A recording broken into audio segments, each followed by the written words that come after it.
Saudara dikasih Tuhan, hidup dunia sementara. Raja benar, apa yang dikatakan firman, manusia lebih mengasihi dirinya sendiri daripada mengasihi Allah. Ketaatan untuk mengerti firman Tuhan itu adalah nomor satu. Itu yang diinginkan Tuhan. Mari kita baca firman Tuhan. Allah memutuskan anaknya yang tunggal. Marilah saudara berubah.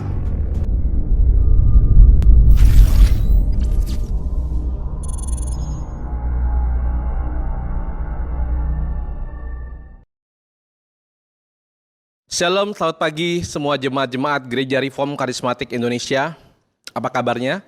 Tidak terasa kita minggu ini memasuki tahun yang kesekian. Tahun ini gereja ini sudah berulang tahun. Tanggal 27 hari ini, 24 hari Kamis yang lalu, Gereja Reform Karismatik berulang tahun. Kita bersyukur Tuhan masih terus memimpin kita sampai pada hari ini. Kita bersyukur karena kita masih bisa terus beraktivitas layaknya sebuah gereja. Mari bersama-sama kita persiapkan hati kita untuk beribadah kepada Tuhan kembali pada hari ini. Kita bersaat teduh sejenak. Mari bersama-sama kita bersaat teduh.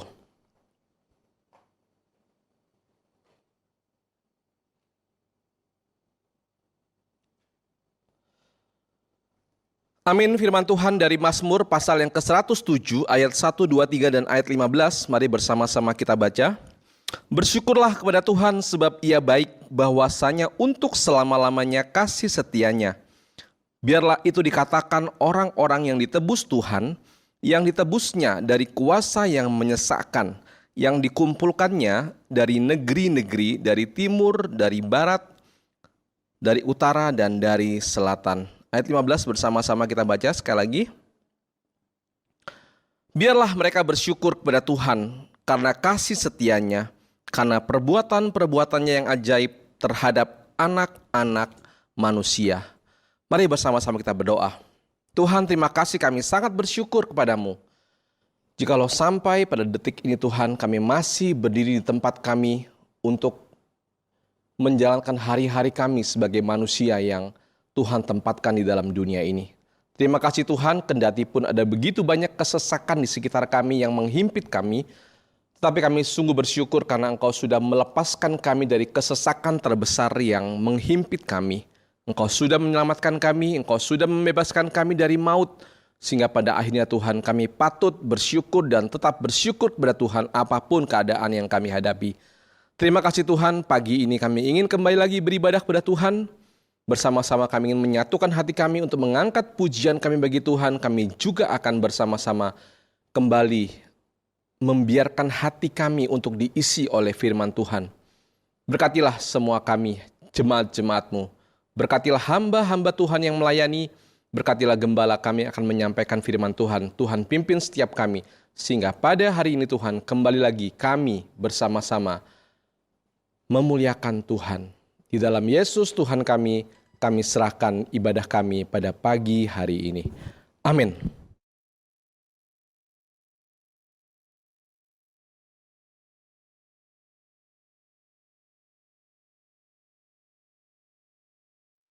Saat ini tak ada lagi yang mampu menghalau kita untuk menggapai semua kemuliaan itu. Kristus sendirilah yang telah meratakan dan melapangkan jalan kita untuk menjumpainya. Ia telah dan akan terus melakukan yang terbaik bagi kita. Mari kita bersama-sama kita agungkan Dia.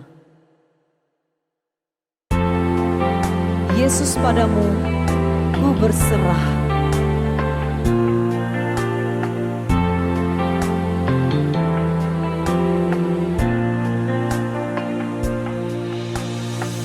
Melupakan yang di belakangku, ku serahkan diriku hanya padamu Yesus, dan ku berlari kepada tujuanku.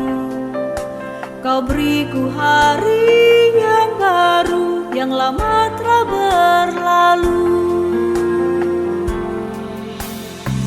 Rencana-Mu, oh Tuhan, indah bagiku, tak terbatas oleh pikiranku. Firman-Mu ya dan amin, sumber kekuatan, Kau pengharapanku, Kau terbaik bagiku.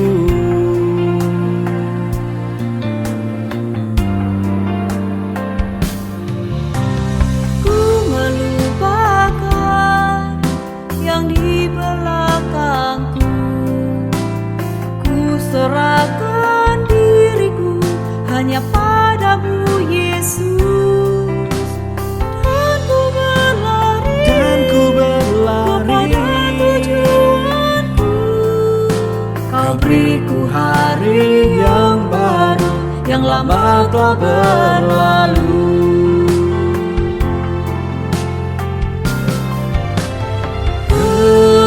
Rencana-Mu Tuhan, indah bagiku, tak terbatas oleh pikiranku. Firman-Mu ya dan amin, sumber kekuatan, Kau pengharapanku, Kau terbaik bagiku.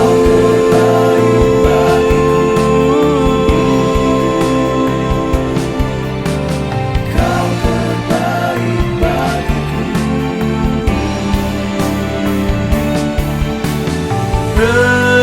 Rencana-Mu Tuhan, indah bagiku, tak terbatas oleh pikiranku.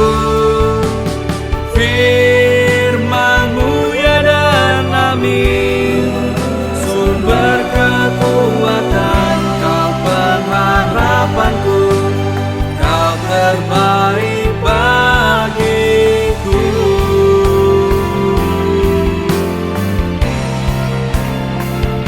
Aku punya Tuhan yang besar, yang telah berjanji dan sanggup menggenapi.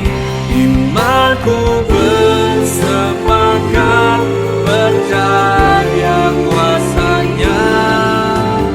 Ku terima sekarang kemenangan dari-Mu.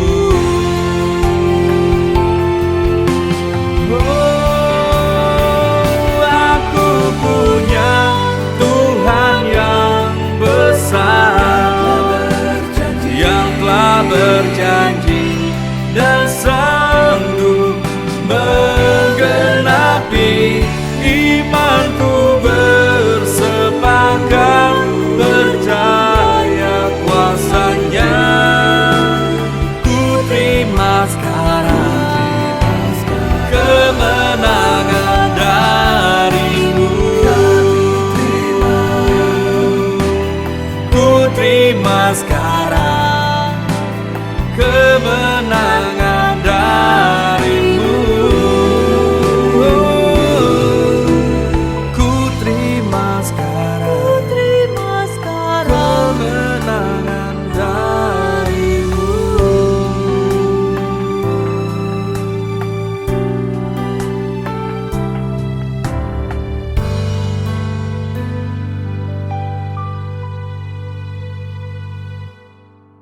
Mari kita berdoa, kita akan sambut firman Tuhan, kita tundukkan kepala, kita berdoa. Bapa kami yang di sorga, dikuduskanlah nama-Mu, datanglah kerajaan-Mu, jadilah kehendak-Mu di bumi seperti di sorga. Berikanlah kami pada hari ini makanan kami yang secukupnya, dan ampunilah kami akan kesalahan kami, seperti kami juga mengampuni orang yang bersalah kepada kami. Dan jangan bawa kami ke dalam pencobaan, tetapi lepaskanlah kami daripada yang jahat. Karena Engkau yang punya kerajaan dan kuasa dan kemuliaan sampai selama-lamanya. Amin. Kepuasan yang coba dunia berikan dan yang selama ini kita bangga-banggakan, ternyata tak kunjung melepaskan dahaga kita. Yesus sangkala memberikan sesuatu yang berbeda. Di dalam harapan itu kita percaya kerinduan kita akan hadirnya akan segera terwujud. Ia akan segera melepaskan dahaga kita. Mari bersama-sama kita menyanjungnya melalui pujian ini.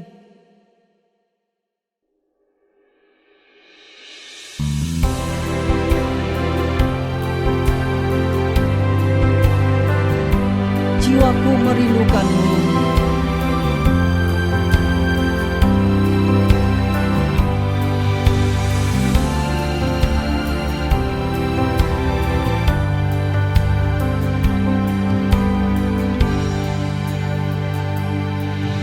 Jiwaku merindukanmu,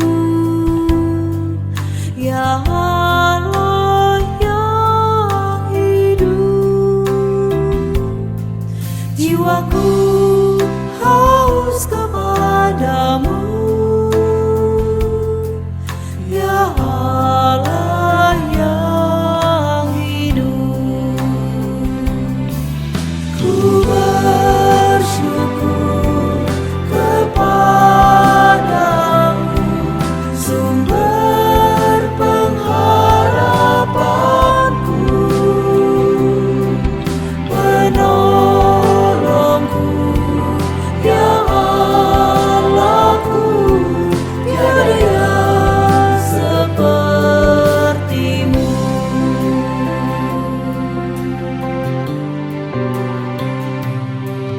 Jiwaku merindukanmu,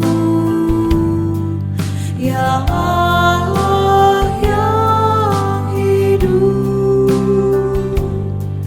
Jiwaku haus kepadamu, ya Allah yang hidup. Ku bersyukur kepadamu, sumber pengharapanku, penolongku, ya Allahku, tiada yang sepertimu. Tiada yang sepertimu.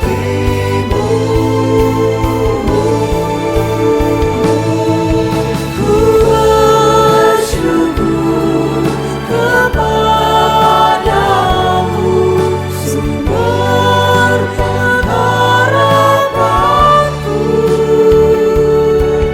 penolongku, ya Allahku, tiada yang sepertimu. Tiada yang sepertimu. Tiada yang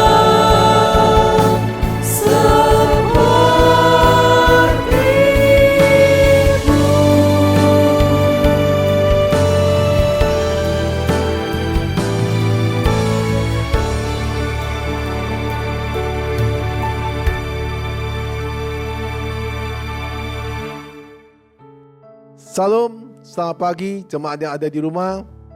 Saya selalu berdoa untuk jemaat-jemaat yang di rumah selalu penuh dengan damai sukacita. Dan saya selalu mohon kepada Tuhan agar jemaat selalu sehat. Untuk itu, kita pada hari ini, marilah kita sungguh-sungguh beribadah kepada Tuhan. Di mana hari ini adalah hari untuk Tuhan kita Yesus Kristus. Saya undang jemaat yang ada di rumah sekarang ini untuk tunduk kepala, kita berdoa bersama-sama. Bapa kami yang di surga, yang kami sembah yaitu Tuhan kami Yesus Kristus.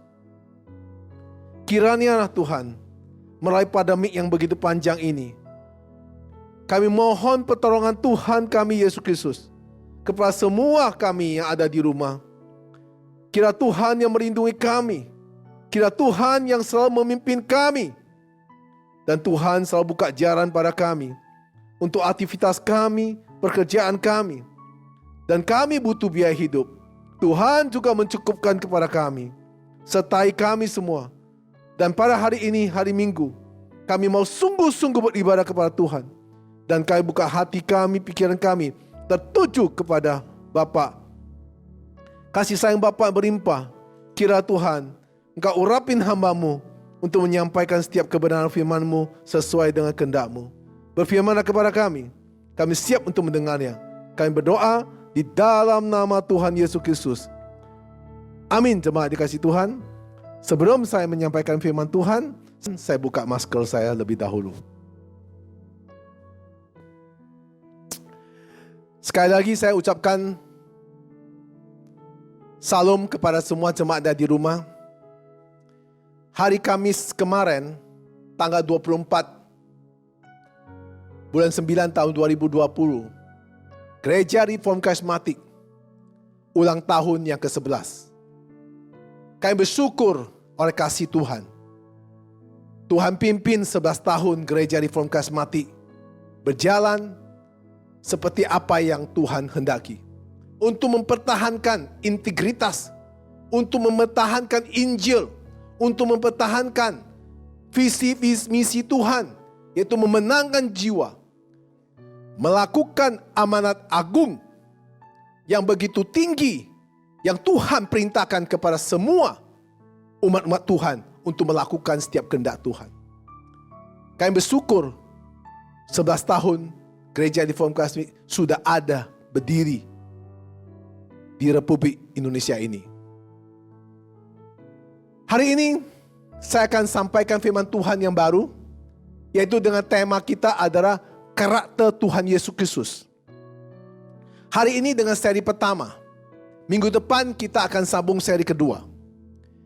Saudara-saudari kasih Tuhan, kalau kita bicara tentang karakter Tuhan Yesus, yang pertama, ketaatan.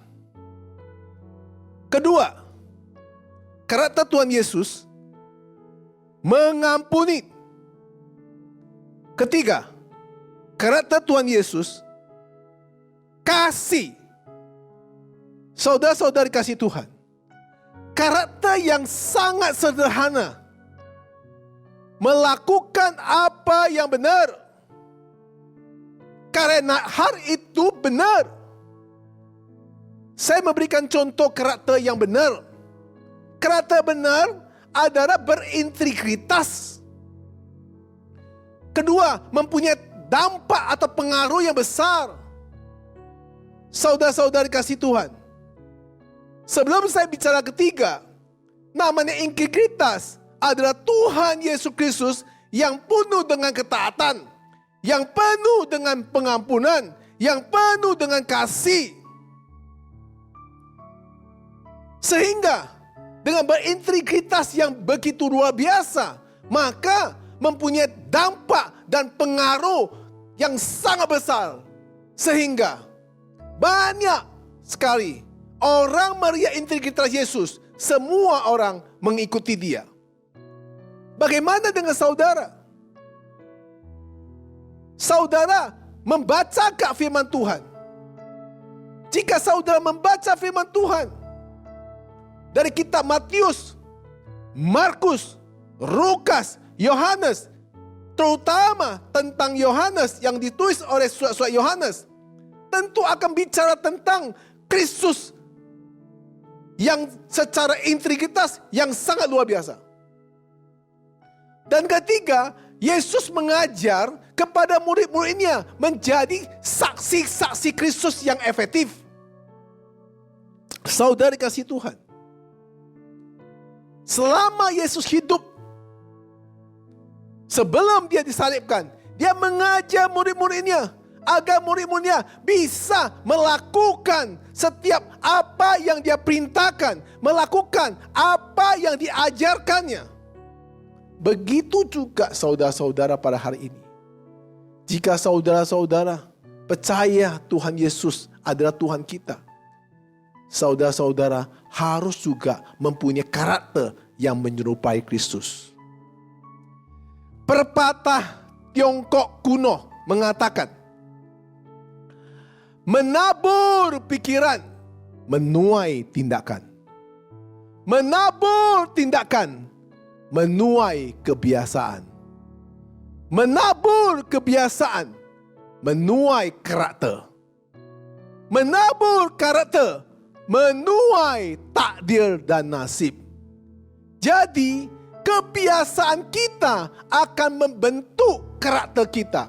Kebiasaan kita akan menentukan nasib kita. Nasib itu orang sering berkatakan takdir, tapi saya katakan nasib itu ditentukan oleh saudara diri sendiri. Bagaimana kebiasaan kita untuk melakukan setiap kehidupan kita, itu menunjukkan karakter kita. Kristus menunjukkan karakter yang begitu agung. Kristus menunjukkan karakter yang begitu taat. Kristus menunjukkan karakter yang selalu mengampuni. Kristus menunjukkan karakter yang penuh dengan kasih. Saudara-saudara dikasihi Tuhan. Jadi, menjadi seorang anak Tuhan atau menjadi orang Kristen yang sejati haruslah seperti yang ditulis oleh surat-surat Paulus. Mari saya ajak jemaat yang di rumah, mari kita cermati dan kita baca dari surat Paulus, yaitu Kolose 3 ayat 12 dan 13. Mari kita akan baca ayat ke-12. Karena itu, sebagai orang-orang pilihan Allah yang dikuduskan dan dikasihinya, kenakanlah belas kasihan, kemurahan, kerendahan hati, kelemah lembutan, dan kesabaran. Ayat ke-13. Sabarlah kamu seorang terhadap yang lain, dan ampunilah seorang akan yang lain. Apabila yang seorang menaruh dendam terhadap yang lain, sama seperti Tuhan telah mengampuni kamu, kamu perbuat jugalah demikian. Jadi, kalau kita tadi baca dari surat Paulus, menjadi seorang Kristen sejati yang penuh dengan karakter yang sabar, bisa mengampuni seperti Kristus mengampuni kita, dan juga penuh dengan kasih kepada sesama kita. Saudara-saudara, kalau kita tidak mempunyai karakter-karakter atau integritas yang baik, maka akan sulit sekali menjadi orang yang berdampak atau memiliki pengaruh yang besar. Jadi, karakter itu menentukan kita itu menjadi orang yang diberkati. Karakter itu menentukan kita menjadi orang yang dapat bertampak besar. Maka di sini Yesus menekankan harus berintegritas yang jujur, berintegritas yang baik, yang transparan. Saudara-saudari di rumah, saya akan berikan contoh. Saya membawa 2 plastik. 1 plastik yang hitam, 1 plastik yang bening. Ketika plastik yang hitam, kita tidak bisa melihat di dalam plastik ini ada apa. Di dalam plastik ini ada isinya apa. Tentu, kalau kita ditawarkan untuk membeli sesuatu tanpa kita mengerti isinya, saya percaya saudara tidak akan membelinya. Dan kedua, kalau plastik yang bening ini kita taruh apapun akan kelihatan. Saya memberikan contoh. Di plastik yang hitam, saya isi. Harus isi dengan casing handphone. Bagaimana saudara melihat di dalamnya? Kalau saya katakan ini handphone, apakah saudara percaya? Karena saya isinya casing handphone. Tidak jelas apakah benar handphone atau bukan. Kedua, ini plastik bening. Saya isi dengan casing handphone. saudara akan lihat jelas sekali ini casing handphone. Kalau saya bilang ini handphone, saudara pasti bilang, bukan Pak, ini casing handphone. Jadi kalau handphone, ini saya isi handphone, maka kelihatan handphone. Kalau yang plastik hitam ini, saya isi apapun tidak kelihatan. Saudara, saudari, apakah saudara-saudari mengerti enggak? Menjadi seorang integritas yang baik, menjadi seorang yang bisa mendapat besar, dalam dirinya harus bersih. Tidak boleh mendua hati. Tidak boleh memakai topeng. Semua harus jelas. Sehingga ketika saudara dengan jujur, saudara melakukan segala sesuatu dengan yang baik, maka orang akan melihat apa yang orang dengar, apa yang orang lihat itu jelas. Sehingga saudara bisa mendampak yang besar, saudara bisa menjadi orang yang berintegritas yang baik. Nah sekarang, kita belajar dari firman Tuhan. Karakter Tuhan Yesus itu apa sih? Dengar baik-baik. Karakter Tuhan Yesus Kristus adalah selalu mendengar doa-doa saudara. Mari kita cermati firman Tuhan. Saya ambil firman Tuhan dari Lukas 18 ayat 1. Saya akan bacakan. Yesus mengatakan suatu perumpamaan kepada mereka untuk menegaskan bahwa mereka harus selalu berdoa dengan tidak jemu-jemu. Yesus berkata dengan satu perumpamaan ini menegaskan bahwa berdoa kepada Tuhan itu tidak boleh jemu-jemu, atau lebih dalam dikatakan tidak boleh bosan-bosan. Saudara, Tuhan ingin kita berdoa. Tuhan ingin mendengar semua doa saudara-saudari. Di saat-saat pandemi ini, banyak orang tanya kepada saya sebagai pendeta, sebenarnya Tuhan itu ada gak? Kenapa? Saya tanya kepada salah satu orang yang bertanya kepada saya, kenapa lu kamu tanya Tuhan gak ada gak? Karena saya kecewa. Kalau Tuhan ada, kenapa banyak orang mengalami meninggal karena pandemi ini? Kalau Tuhan ada, kenapa gereja tidak bisa ibadah? Bukankah Tuhan selalu berkata, kita hari ke-7 hari Minggu harus ke gereja untuk beribadah? Pertanyaan ini membuat banyak orang itu merasa atau merenungkan seperti Tuhan itu tidak ada. Karena kondisi sekarang itu mereka mengalami berbagai-bagai masalah. Menghadapi terpuruknya ekonomi, menghadapi terpuruknya pekerjaan, menghadapi persoalan-persoalan hidup yang tiada henti-hentinya. Bagaimana saya menjawab? Saya menjawab, sebenarnya Tuhan itu ada dan nyata. Kenapa Tuhan itu ada? Sekarang ini Tuhan mau mengajar kita. Supaya kita di rumah melipat tangan selalu berdoa dengan tidak jemu-jemu. Saudara-saudari kasih Tuhan. Berdoa dengan tidak bosan-bosan. Jika saudara sudah berdoa sehari 3 kali, tidak cukup, doa lagi 6 kali. 6 kali gak cukup, doa lagi 10 kali. 10 kali cukup, doa lagi.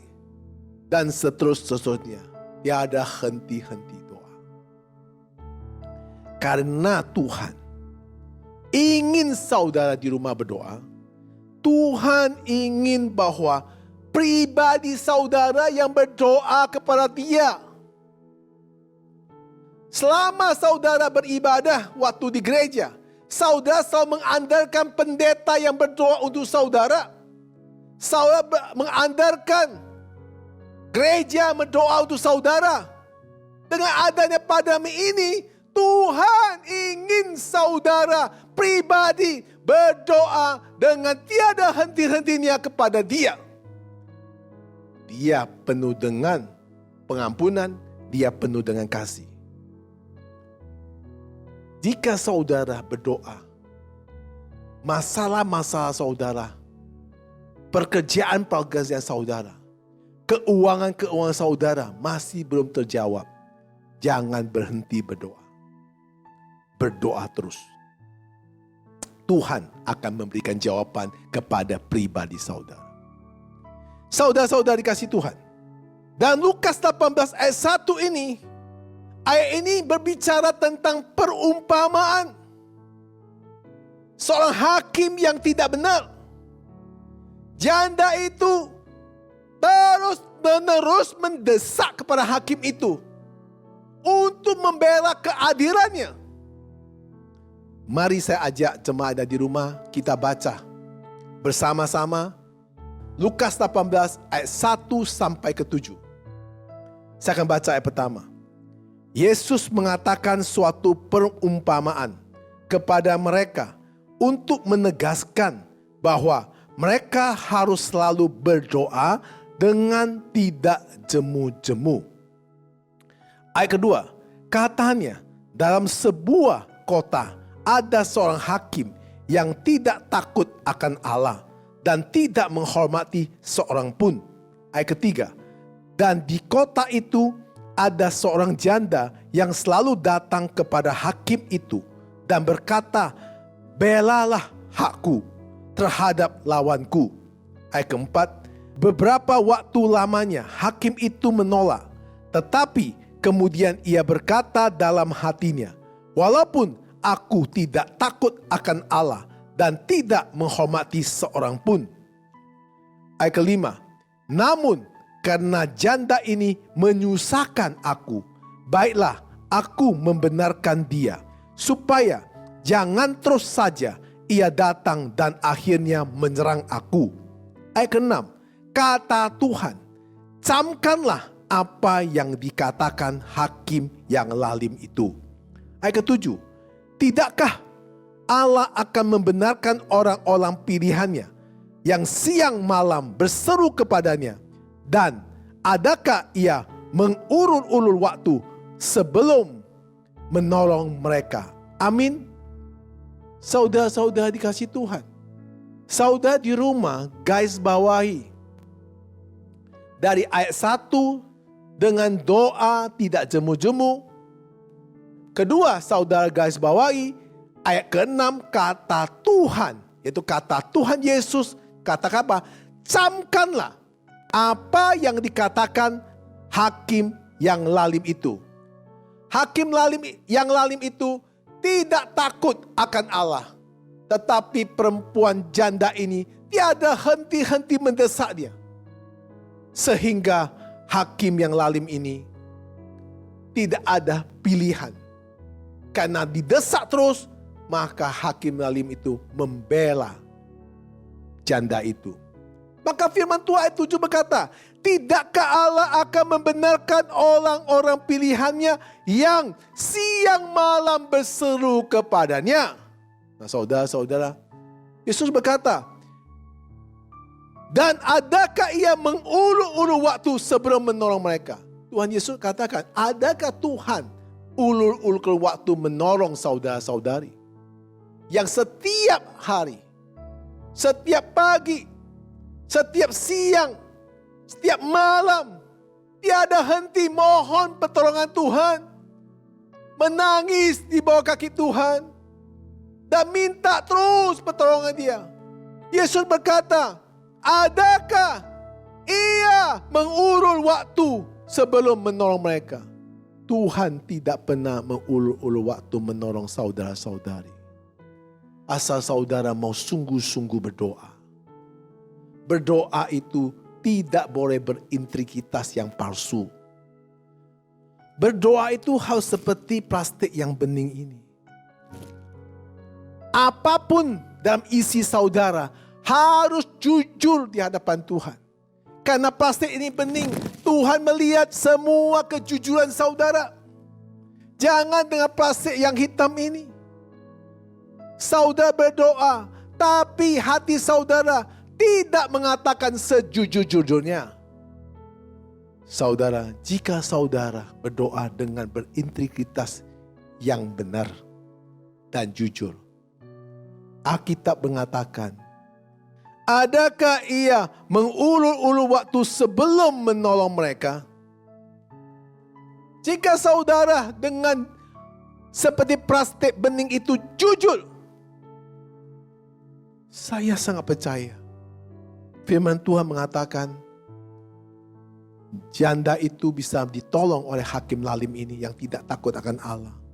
Sedangkan Allah penuh dengan kasih, penuh dengan pengampunan. Saya percaya semua doa saudara akan dijawab Tuhan. Kita baca lagi sekarang Lukas 11 ayat 1 sampai 8. Saya akan baca ayat pertama. Pada suatu kali Yesus sedang berdoa di salah satu tempat. Ketika ia berhenti berdoa, berkatalah seorang dari murid-muridnya kepadanya, Tuhan, ajarlah kami berdoa, sama seperti yang diajarkan Yohanes kepada murid-muridnya. Ayat kedua, jawab Yesus kepada mereka, apabila kamu berdoa, katakanlah, Bapa, dikuduskanlah namamu, datanglah kerajaanmu. Ayat ketiga, berikanlah kami setiap hari makanan kami yang secukupnya. Ayat keempat, dan ampunilah kami akan dosa kami, sebab kami pun mengampuni setiap orang yang bersalah kepada kami. Dan janganlah membawa kami ke dalam percobaan. Lalu katanya kepada mereka, jika seorang di antara kamu pada tengah malam pergi ke rumah seorang sahabatnya dan berkata kepadanya, saudara, pinjamkanlah kepadaku 3 roti. Ayat ke-6, sebab seorang sahabatku yang sedang berada dalam perjalanan singgah ke rumahku dan aku tidak mempunyai apa-apa untuk dihidangkan kepadanya. Ayat ke-7, masakan ia yang di dalam rumah itu akan menjawab, jangan mengganggu aku, pintu sudah tertutup dan aku serta anak-anakku sudah tidur. Aku tidak dapat bangun dan memberikannya kepada saudara. Ayat ke-8, aku berkata kepadamu, sekalipun ia tidak mau bangun dan memberikannya kepadanya, karena orang itu adalah sahabatnya. Namun karena sikapnya yang tidak malu itu, ia akan bangun juga dan memberikan kepadanya apa yang diperlukannya. Saudara-saudari, saudara sudah membaca pada Lukas ayat 1 sampai 8. Kita bisa ambil kesimpulan di dalam Lukas 11 ayat 5 dan 6. Ayat tersebut bicara tentang seorang yang kedatangan tamu tak terduga yang datang di tengah malam. Dia tidak memiliki persediaan makanan untuk dihidangkan untuk tamunya. Rasa malunya begitu besar sehingga ia mengetok pintu tetangganya dan berseru, saudara, pinjamkanlah kepadaku 3 roti. Sebab seorang sahabatku yang sedang dalam perjalanan sedang singgah di rumahku. Dan aku tidak mempunyai apa-apa untuk dihidang kepadanya. Si tetangga telah tertidur bersama-sama keluarganya pada malam itu. Sebagaimana kebiasaan pada zaman itu. Mereka tidur, keluarga itu bersama anak-anaknya satu ruangan untuk tidur bersama-sama. Ketika laki-laki itu bangun, maka akan membuat anak-anak mereka terbangun. Sang bayi jelas akan menangis pada waktu itu, karena mereka satu tempat tidurnya bersama-sama. Ia hampir saja memutuskan untuk tidak bangkit dari tempat tidurnya. Akan tetapi tetangganya yang tidak merasa malu itu terus mengetok pintu. Tak berhenti-henti dia ketok pintu. Tok tok tok tok tok tok tok tok tok tok tok tok. Karena dia tidak tahu malu lagi. Sekarang mau tak mau ia harus bangun dengan sepenuhnya. Tanpa diragukan lagi, anak-anaknya pasti juga akan terbangun semuanya. Karena kedoran pintu semakin deras. Tentu dengan rasa kesal dan mukanya sangat cemberut, dia akhirnya meminjam juga roti sebanyak mungkin kepada tetangganya yang diperlukannya. Dalam dua perikop ini, Lukas 18 ayat 1 sampai 7 dan Lukas 11 ayat 1 sampai ke 8. Kedua cerita ini membicarakan tentang pertolongan Tuhan tidak pernah terlambat. Saudara-saudara, jika saudara-saudara serius untuk terus-menerus mohon, seorang sahabat yang memohon sahabatnya dengan tetangganya terus-menerus mengotok, mohon tolonglah, tolonglah, tolonglah, tolonglah, tolonglah, tolonglah. Dengan keadaan cemberut tetangganya, dia tetap turun memberikan roti kepada tetangganya. Begitu juga Hakim Lalim. Saya sangat percaya doa itu pada saat pandemi ini sangat-sangat penting. Untuk apa saudara di rumah hanya melamun? Untuk apa saudara sekarang mengerjakan sesuatu yang tidak penting? Saat ini dunia itu mengalami resesi. Yang saudara butuhkan sekarang adalah bukan mau kerja apa, bukan mau lakukan apa, tetapi berdoa. Nanti Tuhan memberikan saudara apa yang saudara perlukan. Karena Tuhan Maha Adil, Tuhan Maha Ada, dan Tuhan Maha Kuasa. Saya secara pribadi sangat memegang firman Tuhan ini. Karena Alkitab berkata di Lukas 18 itu mengatakan doa tidak boleh jemu-jemu. Kalau kita bicara janda, ini adalah lebih serius lagi. Atau sentuhan humor yang berakhir dengan bahagia. Saya bisa memberikan contoh soal janda.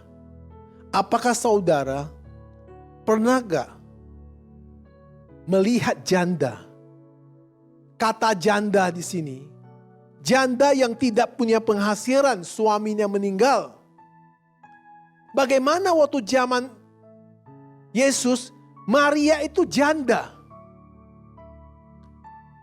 Waktu Maria janda, bagaimana Maria itu? Pernahkah saudara berpikir, ya, janda sering sekali orang memanfaatkannya. Apakah pada waktu itu ada orang yang pernah mencoba memanfaatkan Maria? Saudara, pada zaman itu janda itu memang tak berdaya. Pada abad 21 ini, janda-janda sekarang ini, banyak sekali janda sekarang di sini, laku sekali. Banyak diincar orang, apalagi pandemi ini. Pandemi ini janda-janda itu super luar biasa. Kenapa saya bilang janda luar biasa? Bisa mensekolahkan anak, ke luar negeri, bisa merunning perusahaan. Itu super luar biasa. Saya percaya laki-laki mana yang tidak tertarik janda di abad 21. Beda dengan zaman pada zaman Yesus. Janda itu ditakut orang karena janda semua miskin. Sekarang zaman abad 21, janda-janda kaya. Saudara-saudari kasih Tuhan, ini hanya humoris bicara tentang janda. Yang dimaksud dalam Alkitab itu adalah janda itu ibaratkan dia tidak berdaya. Tidak ada suami berarti tidak ada penghasilan. Maka janda pada abad 21 ini, janda yang bisa bekerja. Janda yang berjuang. Mereka juga merunning usaha yang luar biasa. Sehingga mereka berpenghasilan cukup banyak. Dibanding pada zaman-zaman waktu Yesus, janda itu benar-benar miskin. Saudara-saudara dikasih Tuhan, Yesus pada zaman itu sangat mengasihi janda-janda. Karena pada zaman Yesus, ada orang-orang yang mengaku beragama, merampok para janda. Yesus amat mengutuk kepada mereka jika mereka mengambil atau merampok janda-janda pada zaman itu. Karena pada zaman itu janda-janda sangat miskin. Mari kita cermati firman Tuhan. Matius 23 ayat 14. Celakalah kamu, hai ahli-ahli Taurat dan orang-orang Farisi. Hai kamu orang-orang munafik, sebab kamu menelan rumah janda-janda, sedang kamu mengelabui mata orang dengan doa yang panjang-panjang. Sebab itu, kamu pasti akan menerima hukuman yang lebih berat. Saudara-saudara dikasih Tuhan, janda tersebut mencari pertolongan dari seorang hakim. Pada zaman itu, jika ada orang yang memanfaat janda-janda, Yesus mengutuk kepada orang-orang yang memanfaat janda-janda. Dengan cara mendoa yang begitu panjang, seakan rohani, maka Yesus akan berikan kepada orang-orang itu hukuman yang berat. Karena janda-janda itu datang kepada Tuhan untuk minta pertolongan. Dan ketika kita baca Lukas 1 ayat 8 sampai 7, janda tersebut mencari pertolongan dari seorang hakim yang tidak memiliki rasa keadilan di hadapan Allah dan manusia. Untuk mendapat keadilan dari orang-orang yang menekan janda itu. Janda itu tidak memiliki kuasa untuk memaksa, karena ia tidak memiliki uang untuk menyuap hakim tersebut. Yang bisa ia lakukan hanya memohon. Hal tersebut dilakukannya terus-menerus. Dia datang ke rumah hakimnya, dia mohon. Dia datang ke kantor hakimnya, dia mohon. Di jalan, dia ketemu hakimnya, dia mohon. Pagi-pagi, dia tunggu hakimnya, ketemu hakim, dia mohon. Siang hari, hakimnya mau makan, dia mohon. Malam hari, hakimnya mau pulang, dia mohon. Ia mohon dengan kasusnya supaya diperhatikan. Saudara-saudara kasih Tuhan, janda itu begitu mengganggu si hakim, sehingga hakim itu akhirnya memberikan keadilan. Hanya supaya tidak terganggu lagi. Itu hakim. Bagaimana dengan Tuhan? Tuhan penuh dengan kasih sayang. Tuhan sangat menyayangi saudara, maka dia menjalankan penderitaannya dan mati di kayu salib untuk supaya saudara dan saya memperoleh hidup kekal dan mendapat keselamatan. Jika saudara pada hari ini mau sungguh-sungguh berdoa dengan seperti yang saya bikin contoh itu, yaitu plastik yang bening, mengatakan yang benar, mengatakan jujur di hadapan Tuhan, saya sangat percaya janda itu ditolong hakim. Doa saudara pasti akan dijawab Tuhan. Saya berikan contoh kesaksian sebelum saya selesaikan khotbah seri pertama tentang karakter Tuhan Yesus. Ini saya beri kesaksian 13 tahun lalu. 13 tahun lalu saya mempunyai kasus di Singapura. Karena waktu itu kita menjual franchise kepada orang Singapura. Ketika kita menjual franchise kepada orang Singapura, ternyata orang Singapura itu menipu kita. Akhirnya dengan nipu kita, dia mengajak kita untuk membuka usaha di Bangkok, itu di Thailand. Waktu itu kita membuka usaha di Thailand, anaknya membeli mobil, membeli segala begitu banyak. Saya waktu itu takut pakai mobil itu karena saya menganggap bahwa itu adalah hak anaknya. Usaha itu berjalan dengan baik pada awalnya. Karena saya tidak punya waktu dan istri saya ke sana. Anaknya menghabur-habur uang sehingga perusahaan itu mengambil utang yang sangat besar. Akhirnya papanya memanggil kita bahwa perusahaannya mengambil utang yang banyak. Perusahaan itu mengambil rugi. Akhirnya perusahaan itu harus tutup. Saya bilang kalau tutup, ya sudah kita terima. Dia bilang tidak segampang itu. Karena uang yang saya keluarkan sudah habis banyak. Akhirnya saya keluar pembukaannya, saya baru lihat. Ternyata anaknya beli mobil, foya-foya, semua biaya masuk ke perusahaan itu. Suruh kita ganti. Waduh. Saudara kasih Tuhan. Dengan kuasanya, dia punya decking atau backing di Thailand. Dengan kuasanya, dia punya pengacara yang nomor 1 di Singapura. Akhirnya kita dituntut untuk ganti rugi. Akhirnya waktu itu saya punya partner 1 di Singapura. Mempunyai rumah di Singapura di Katong. Akhirnya kita tidak mau ganti mereka. Kita pakai pengacara yang ada di Jakarta. Pengacara itu orang gereja untuk menyelesaikan kasus ini. Ternyata pengacara itu juga nipu kita. Kita menghabis biaya kurang lebih 4 juta kepada pengacara itu. Pengacara itu ambil uang kita jalan-jalan ke Israel. Pengacara itu foya-foya ke Singapura. Tidak mengurus kasus kita. Akhirnya pengacara itu meninggal. Setelah meninggal, kasus itu akhirnya disidangkan. Kita kalah. Setelah kalah, kita disuruh ganti. Kita gak mau ganti. Teman saya punya partner saya, dia punya rumah mau disita oleh pihak pengadilan. Saya dan istri saya sedih sekali. Kenapa ya kita ditipu orang? Kenapa ya kita pakai pengacara orang gereja yang kita percaya?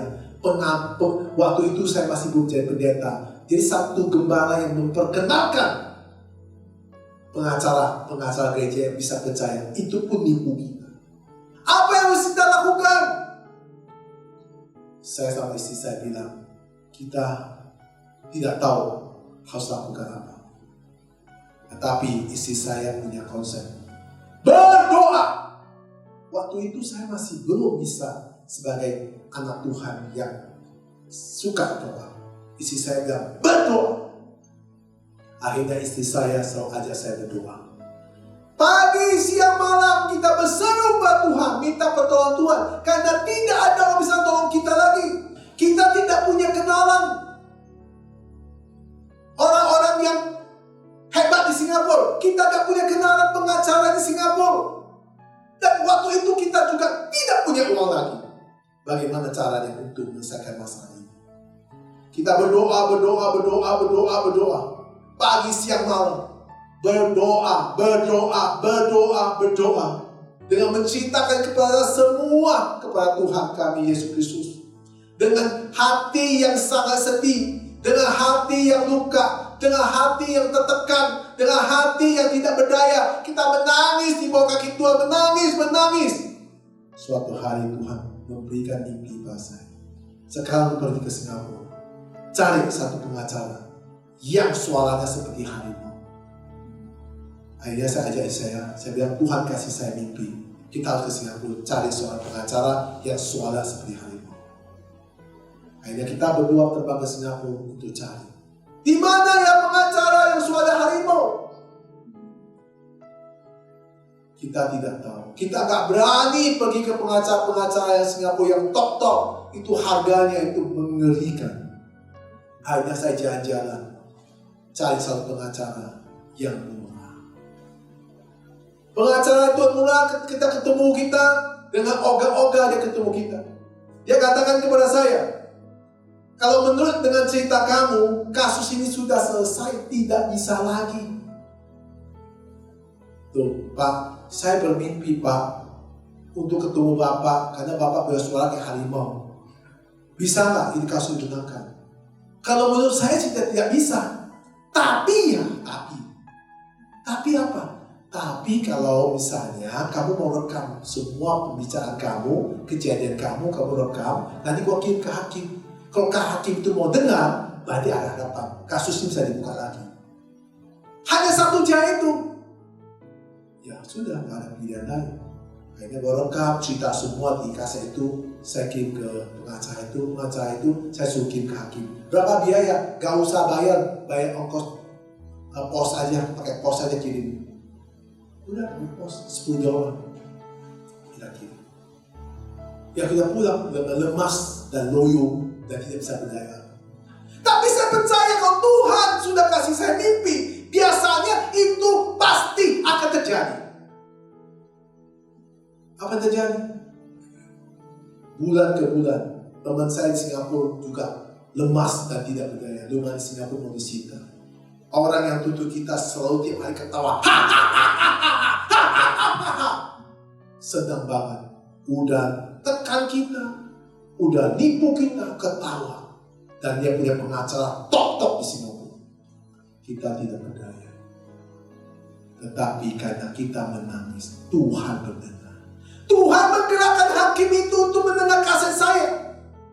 Akhirnya Tuhan menegakkan hati hakim itu untuk menelepon pengacara saya. Pengacara telepon saya.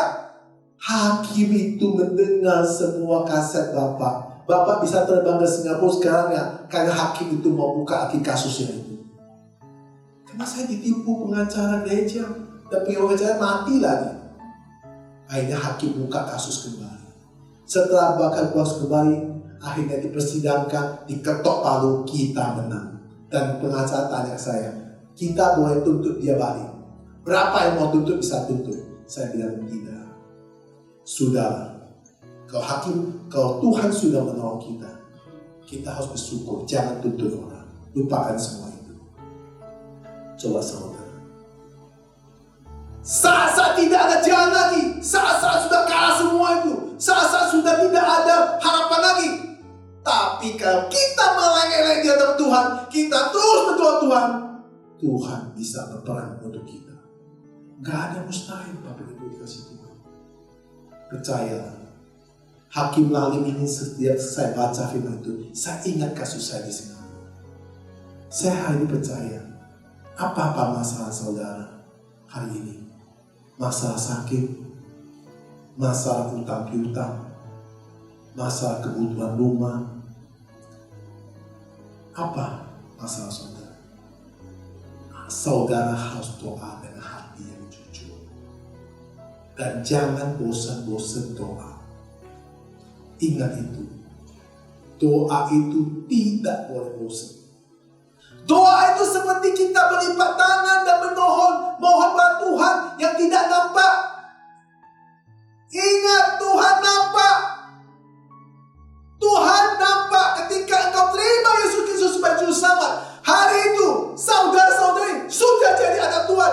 Bapak selalu mendengar anak-anaknya menangis. Bapak selalu mendengar anak-anaknya untuk berseru bahagia. Bapak selalu mendengar anak-anaknya mengalami kesulitan. Jangan bilang Tuhan itu tidak ada. Orang berkata pada saya, pandemi ini Tuhan tidak ada. Siapa bilang? Tuhan itu hidup. Tuhan itu dengar. Tuhan itu selalu akan menyertai kita. Ingat, saudara, lakukan itu dengan baik. Berdoa terus-menerus di saat pandemi ini. Jangan bosan-bosan. Jangan kau suruh datang ke doa. Ada aja alasan. Itulah masalah. Saya sering sekali ingin kumpul kepada semua pekerja gereja untuk doa. Mereka selalu ada alasan ini, alasan ini. Sayang sekali. Yang bisa menolong kita adalah Tuhan. bukan saya, bukan juga manusia. Yang bisa menolong saudara di pandemi ini adalah Tuhan kita, Yesus Kristus. Amin saudara. Renungkan baik-baik dan pelajari baik-baik. Minggu depan kita sambung cerita lebih seru pada seri kedua karakter Tuhan Yesus Kristus. Mari kita tunduk kepala untuk berdoa. Terima kasih Tuhan atas kasih sayang Tuhan yang melimpah kepada kami pada hari ini. Hari ini kami bisa mendengar kebenaran firman Tuhan yang Tuhan mengajar kita untuk berdoa tidak boleh jemu-jemu dan terus-menerus mendesak dengan hati yang bersih seperti plastik yang bening ini, dan memiliki integritas yang bersih dan jujur, dan mengatakan semua kepada Tuhan dan bersujud pada Tuhan, berdoa terus kepada Tuhan, karena kami adalah anak-anak-Mu, Engkau adalah Bapa kami, hanya Engkaulah Tuhan yang bisa menolong kami di saat pandemi ini. Tolonglah kami, tolonglah semua kami dalam keadaan kita tidak bisa berdaya, dan benar-benar kami tidak mampu lagi dengan saat ini. Semua kami serahkan ke dalam kuasa Tuhan. Tuhan melindungi kami, Tuhan berikan cukupan kepada kami, Tuhan berikan jalan pada kami, dan berkatilah semua umat-Mu, dan berkati dimanapun kami berada. Lindungi kami semuanya. Kami berdoa di dalam nama Yesus Kristus. Amin. Salam jemaat yang kasih Tuhan. Silakan jemaat yang di rumah kita bangkit berdiri, kita baca pengakuan iman manusia bersama-sama. Aku percaya kepada Allah, Bapa yang Maha Kuasa, Khalid langit dan bumi, dan kepada Yesus Kristus, Anak yang tunggal Tuhan kita, yang dikandung dari Roh Kudus, lahir dari anak darah Maria, yang menderita sengsara di bawah perintah Pontius Pilatus, disalibkan, mati dan dikuburkan, turun ke dalam kerajaan maut, pada hari ketiga bangkit pula dari antara orang mati, naik ke surga di sebelah kanan Allah Bapa yang Maha Kuasa. Dari sana akan datang untuk menghakimi orang yang hidup dan yang mati. Aku percaya kepada Roh Kudus, Gereja Kudus Am, persekutuan kudus, pengampunan dosa, kebangkitan tubuh dan hidup kekal. Amin. Salam jemaat yang kasih Tuhan. Selamat berhari Minggu. Saya selalu mohon pada Tuhan. Tuhan selalu melindungi jemaat-jemaat yang di rumah. Dan saat ini mereka sangat membutuhkan pertolongan Tuhan. Saat ini mereka sangat membutuhkan perlindungan Tuhan. Tuhan Yesus cukupkanlah semua kebutuhan hidup mereka. Tuhan Yesus buka jalan pada mereka dalam saat-saat kesulitan. Tuhan Yesus selalu melindungi semua jemaat yang di rumah. Tuhan Yesus berkati. Selamat berhari Minggu. Haleluya. Amin.